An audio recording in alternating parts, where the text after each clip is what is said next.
இதில் மாறுற ஒரே விஷயம் அந்த வருஷம் மட்டும்தான்.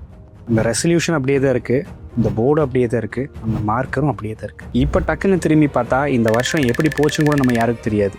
ஆனால் உண்மை என்னென்னா, நம்ம நிறைய ரெசல்யூஷன் எடுத்து எதையுமே கீப் அப் பண்ணுறதில்ல. இந்த ஜனவரி 1 நான் உங்கள் வாழ்க்கையவே மாற்றுங்கன்னு சொல்ல, 10 ரெசல்யூஷன் எடுங்கன்னு சொல்ல, ஒரு சின்ன சேஞ்ச் பண்ணி பாருங்க. Start smaller. ஒரு சின்ன ஹேபிட் எடுங்க, ஒரு சின்ன சேஞ்ச் பண்ணுங்க, அதை கன்சிஸ்டன்ட்டாக ஃபாலோ பண்ணுங்க. ஹெல்த்தியாக சாப்பிடுங்க, ஜங்க் ஃபுட்ஸ் அவாய்ட் பண்ணுங்க, 8+ ஹவர்ஸ் தூங்க ட்ரை பண்ணுங்க, 10K ஸ்டெப்ஸ் நடக்க பாருங்க. இது மாதிரி ஒரு சின்ன சேஞ்சஸை இந்த ஜனவரியில் நீங்களே எடுத்து பாருங்க. Small steps R easy, small steps R longer and small steps become habits. இந்த நியூ இயருக்கு ஃபேன்சி ரெசல்யூஷன் எடுக்காம ஒரு சின்ன ஹேபிட் சேஞ்ச் உங்களை எப்படி பாசிட்டிவாக மாற்றுங்கிறத பார்த்து அதுக்கு தகுந்த மாதிரி ரெசல்யூஷன்ஸ் எடுங்க.